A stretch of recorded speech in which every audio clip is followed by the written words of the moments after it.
যাপন করতেন, এটা বলার সুযোগ নাই। উনি একবার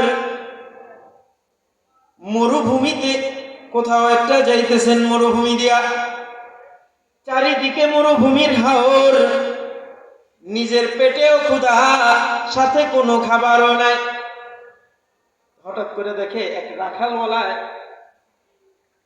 তার একটা ছাগল অর্থাৎ বকরি থেকে দুধ দহন করে সে খাইল। ওমর ইবনুল খাত্তাব রাদিয়াল্লাহু তাআলা আনহু ওই রাখালকে যায় বলল, ভাই আমি খুব ক্ষুধার্ত মানুষ, আমারে একটু দুধ পান করাও। তো রাখাল ডাক দিয়া বলল, ও মুসাফির।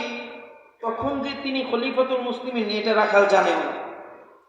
ওমর ইবনুল খাত্তাব খলিফাতুল মুসলিমিন এটা জানে, তবে এই লোকই যে খলিফাতুল মুসলিমিন এটা জানে না। সে জানে যে এটা একটা মুসাফির। তো ডাক দিয়া বলে, ও মুসাফির ভাই, এই দুধ আমি আমার বেতন থেকে পান করি, আমি পান করার পরে এটা আমার বেতন হিসেবে ধরা হয়। সুতরাং তোমারে যে আমি খাওয়াবো এটা আমার মালিকের বকরি, আমার কোনো অনুমতি নাই। ওমর ইবনুল খাত্তাব রাদিয়াল্লাহু আনহু দেখে মালিকের বিশ্বস্ত, এর একটু বাঁচায়া দেখি। কারণ আমাদের দেশে এমন লোক আছে না, যারা কথা কয় মনে হয় যে ফিরিস্তার মতো, তার চাইতে বড় সাধু মানুষ আর কেউ নাই, কিন্তু কাজ করে এক একটা ফেরাউনের মতো।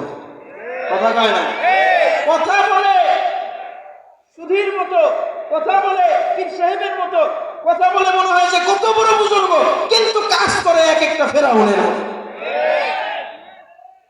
ওমর ইবনুল খাত্তাব রাদিয়াল্লাহু তাআলা আনহু বলে, আমি এর একটু বাজায় দেখি।